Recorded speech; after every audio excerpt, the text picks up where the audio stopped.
요 며칠 굉장히 무덥다가 오늘 새벽은 조금 선선한 기온이 있는 것 같습니다. 그렇죠?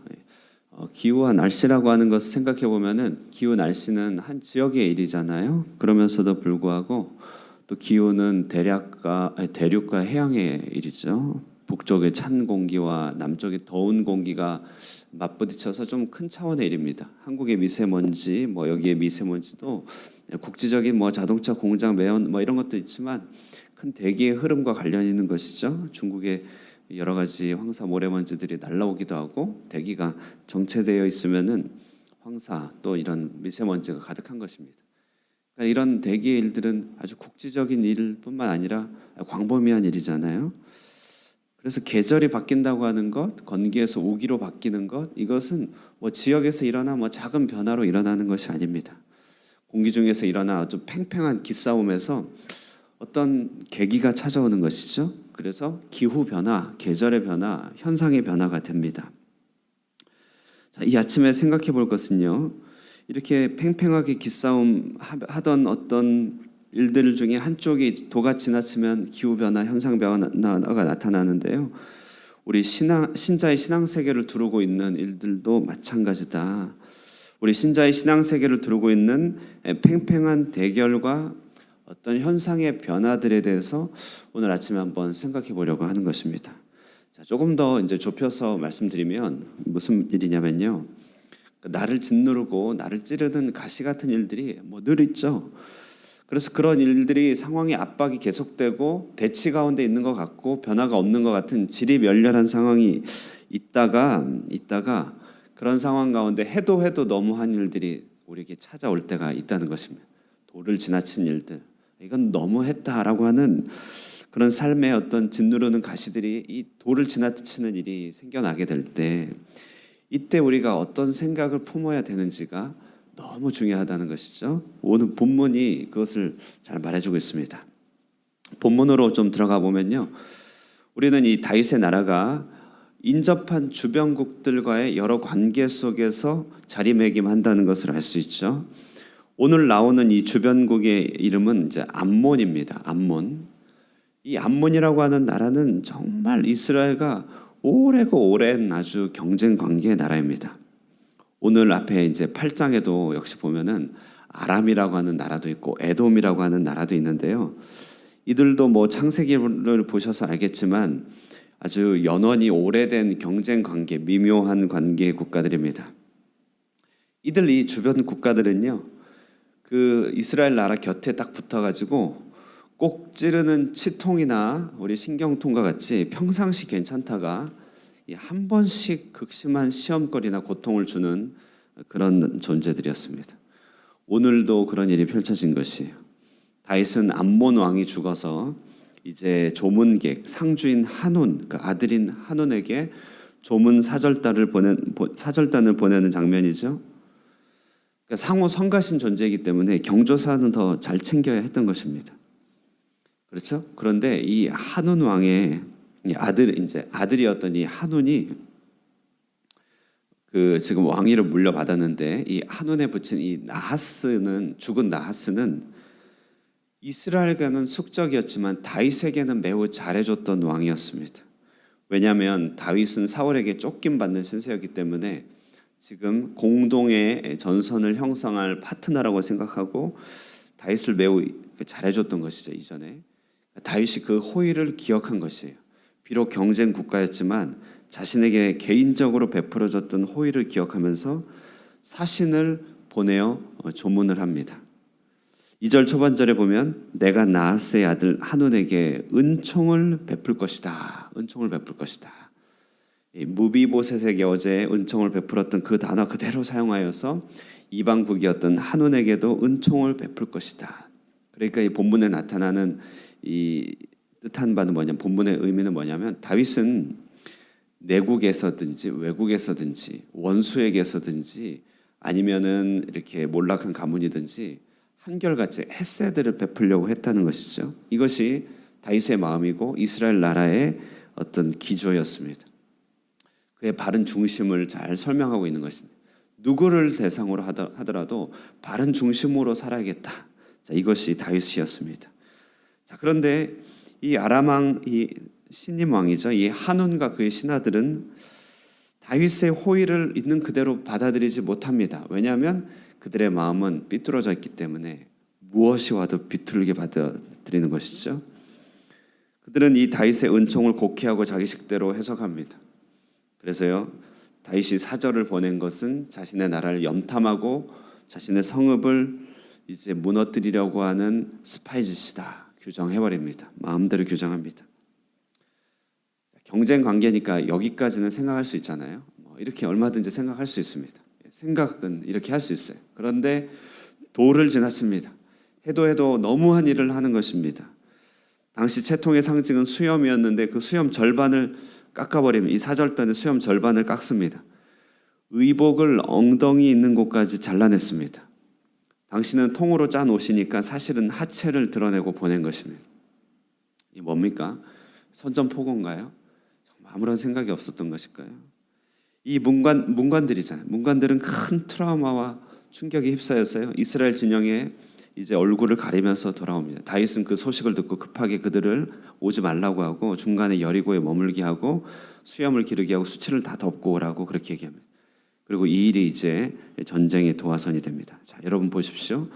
이 둘 사이에 팽팽한 긴장이 있었습니다. 오랜 대치가 있었습니다. 자, 오랜 대치와 팽팽한 긴장만으로는 어떻게 할 수가 없어요. 그냥 버티고 인내해야 됩니다. 자, 여기서 그런데 해도 너무한 일이 벌어지게 된 것이에요. 상대편에서 선을 넘고 예의를 벗어나고 경계를 넘는 지나친 일이 벌어진 순간이 되었습니다. 자, 이럴 때 우리 마음을 잘 먹어야 된다는 것이에요. 이럴 때 평정심을 잃지 말고 이것이 하나님께서 새 일을 행하시는 도화선이고 계기가 된다라고 우리가 알아야 된다는 것이죠. 나를 둘러싼 팽팽한 대치나 오랜 압박들이 이처럼 해도 너무한 상황으로 치달을 때 이것은 결국 우리를 둘러싼 영적인 현상을 변화시키는 하나님의 출발점이 됩니다. 때로는 나의 죄악을 치시고 징계하시는 하나님의 인생 채찍이 되기도 합니다. 그러나 많은 곳에서는 도를 지나친 그들의 깊은 곳에서부터 이미 하나님의 징계와 심판이 시작되고 있다는 신호가 된다는 사실을 알아야 됩니다. 우리는 이런 팽팽한 현상이 변화가 되고 내 주변의 영적인 기호의 변화가 찾아오는 이 영적인 분기점을 온전히 선용할 수 있어야 됩니다. 그것이 나를 깨우치는 하나님의 손길로 다가오도록 우리는 믿음을 발휘해야 됩니다. 때로는 도에 지나친 누군가 혹은 환경의 변화가 찾아오는 것을 앞당기는 주님의 도구가 되도록 나 자신을 드려야 됩니다. 자, 그러므로 우리 주변 상황이나 나 자신을 찌르는 여러 요소들이 해도 너무할 때 그때는요, 우리로 하여금 뚜껑을 열고 우리의 얼굴을 변화시키고 우리가 악마화되도록 하는 상황이 아니라 영적인 계절을 변화시키는 중대한 계기가 된다는 것입니다. 중대한 계기가 됩니다. 자, 그래서 다윗은 이제 암몬을 향한 하나님의 심판이 시작되었음을 알고 이제 용사를 보냅니다. 7절입니다. 다윗이 듣고 요압과 용사의 온 무리를 보내매. 암몬은 자신들이 행한 이 잘못을 용서를 빌기는커녕 이제 망하려고 작정을 했습니다. 군대를 준비하고 심지어 용병까지 고용합니다. 이미 망한 것이 시작됐죠. 이미 중동 볼기를 자른 그 순간부터 그들이 이미 끝났어요. 그들이 너무 하나님의 기준의 도를 지나쳤습니다. 그러므로 다윗의 나라가 두려워할 것이 없었습니다. 멸망이 그들 속에 시작됐기 때문에 그렇죠. 12절 보면 요압과 그의 군사들은 이렇게 얘기합니다. 우리 한번 읽겠습니다. 12절입니다. 시작. 너는 담대하라. 우리가 우리 백성과 우리 하나님의 성읍들을 위하여 담대히 하자. 여호와께서 선히 여기신 대로 행하시기를 원하노라. 이 모든 일들이 촉발이 그들로부터 시작된 것이죠. 하나님의 일을 그냥 우리는 거들 뿐입니다. 무언가 일이 해도 너무하다고 느낄 때 도리어 그때 우리는요, 담대하여 하나님의 일하심을 목도할 때입니다. 누가복음에 보면 종말의 징조들이 나타날 때 누가가 얘기합니다. 주님께서 누가 입을 통해 얘기하시죠. 그 주님이 말씀하셨습니다. 그때가 되면 너희 머리를 들라. 두려워하지 말라는 것입니다. 하나님의 타작이 그의 하나님의 집에서부터 시작되었으니 그 일을 목도하라. 하나님의 선함이 어떻게 드러날지를 바라보라. 너희 고개를 들라. 두려워하여 고개를 숙이고 그렇게 다니지 말라고 하는 것입니다. 하나님은 얼마나 정의롭고 공의로우십니까? 하나님은 하나님의 길을 버리고 스스로 기울어진 담벼락을 넘어지도록 그렇게 내버려 두신다는 것이, 그러므로 우리는 주변 상황에 흔들리거나 사람을 미워할 필요가 전혀 없습니다. 너무 해도 지나치다. 이것은 하나님께서 당신의 공의를 세우실 절호의 타이밍이라는 것이 지켜보고 주님의 도구가 되는 것입니다. 담대해야 됩니다. 그러므로 우리가 잘 생각해야 된다. 하나님의 도구가 되어야 된다. 두려워하지 말고 우리 스스로를 망하게 하지 말고 하나님의 도구가 되도록 우리의 중심을 온전히 지켜야 된다. 이것이 바로 오늘 다윗의 군사가 우리에게 보여준 것입니다. 말씀을 정리하면요, 심리학에서는 파국화라는 단어가 있어요. 몇 가지 반복되는 일정한 실패나 좌절의 경험이 우리로 하여금 파국을 상상하도록 한다는 것이죠. 지속적이고 반복된 괴롭힘들, 어려움들은 속사람의 내면을 황폐하고 우울증의 근거가 되기도 합니다. 실제로 위험한 일이기도 합니다. 바울은 자신을 찌르는 가시 때문에 3번 기도하였다. 얼마나 성가시고 힘들었으면 사탄의 사자라고 그렇게까지 얘기했습니다. 죽고 싶었다 이 말이죠. 이때 바울이 아주 3회에 걸친 깊은 기도를 치러가면서 하나님께 들은 음성이 뭡니까? 하나님의 능력이, 나의 능력이 약한 가운데 온전해진다. 가시 때문에 망할 것 같은 바로 그때 3번 질기게 기도하였고, 찌르는 일 때문에 죽을 것 같은데 십자가 끝까지 버리지 않고 사랑을 포기하지 않는 주님께 동참한 것이죠. 결국 이 깊은 고독과 가시는요, 자기 인생에 뿌리 박힌 교만을 제어하는 하나님의 손길이 된다는 사실을 그는 깊이 깨달았습니다. 그러니 반복적인 이런 찌르는 가시가 그로 하여금 더욱더 살아있게 한 것이죠. 오늘 암모낭, 나하스, 아람왕, 하다데스를 한번 물리치면 또 오고 반복적으로 성가시게 하는 주변국들이었습니다. 다윗의 나라는 늘 그들에게 시달렸고 신경이 쓰였습니다. 그러나 그들을 시달리게 하는, 다윗을 시달리게 하는 바로 그 일 가장 중심부에서부터 하나님의 일하고 해법이 올라오는 것입니다. 그들은 선을 넘었고 멸망을 자초했습니다. 이제 믿음으로 반격하는 일만 남은 것이죠. 그러면 나를 시험 들게 하는 일 때문에 미리 먼저 고생하지 마십시오. 도를 지나치는 여러 가지 일들, 사람 때문에 내 마음을 먼저 상하게 하지 마십시오. 하나님의 기준을 넘어서 여러 상황들이 악에 기울 때 우리는 그 속에서 시작된 멸망이나 하나님의 다루심의 시작들을 볼 수 있어야 됩니다. 믿음으로 설 때입니다. 믿음으로 반격할 때입니다. 때로는 작전 기도를 할 때죠. 때로는 딱 직면하고 정직하게 대면할 때입니다. 때로는 분에 넘치는 용서와 사랑을 베풀므로써 한 사람을 건질 때죠. 현상을 변화시킬 때라는 것입니다. 우리가 여러 가지 일들이 혹시 잘못될까 두렵습니까? 나를 압박하는 일들 때문에 스트레스가 너무 받습니까?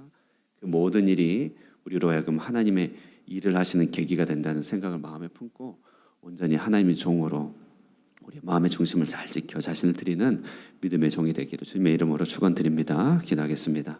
은혜로우신 하나님 감사합니다. 오늘 하루도 주님의 말씀을 묵상하며 하나님과 교제케 하여 주시니 감사합니다. 그렇습니다. 주님, 우리의 눈으로 바라볼 때, 하나님 이 땅의 낮은 시선으로 바라볼 때 우리를 괴롭히고 우리를 찌르는 가시 같은 일들이 너무나 많아 괴로운 일들이 많음을 고백하게 됩니다. 그런 일들이 반복적으로 찾아와 우리의 마음을 황폐하게 하며 우리를 우울하게 하며 우리의 심령을 땅에 떨어뜨리는 일들을 많이 경험하게 됩니다. 그러나 주님, 오늘 말씀을 통하여 보건대 하나님, 이와 같이 너무한 일들, 도를 지나치는 일들, 하나님의 기준을 벗어난 일들, 그 모든 일 중심에는 이미 하나님의 다루심이 시작되고 있음을 바라보게 됩니다. 그 일의 그 중심에서부터 해법이 시작되고 있음을 바라보니 오 하나님, 믿음으로 하나님의 일하심들을 목도할 수 있게 하여 주시고 믿음으로 하나님의 일을 잘 돕는 수종자들이 되게 하여 주시고, 그러므로 하나님을 앞서지 않고 오직 하나님의 행하시는 일을 위하여 마음의 중심을 잘 지켜 준비되는 하나님의 백성 되게 하여 주시옵소서. 그러므로 나를 찌르는 가시 같은 일들조차도 하나님 강함의 도구가 될 수 있음을 늘 항상 고백해 하여 주시고, 오늘 하루도 부딪혀오는 많은 일들 가운데 하나님, 내가 내 육신으로 반응하지 않고 믿음으로 반응하며 나를 통하여 하나님께서 이 땅을 다스리는 일들이 충만하게 나타나게 역사하여 주시옵소서. 오늘 아침에도 기도 가운데 하나님을 더욱더 깊이 만나게 하여 주시고, 이와 같이 우리 삶 속에 여러 가지 시험거리들 또 여러 장애물들 주님의 눈으로 바라보며 기도 안에서 미리 승리를 맛보게 하여 주시기를 바라고 예수님의 이름으로 기도드리옵나이다. 아멘. 예, 우리 말씀 생각하시면서 기도하고 돌아가도록 하겠습니다.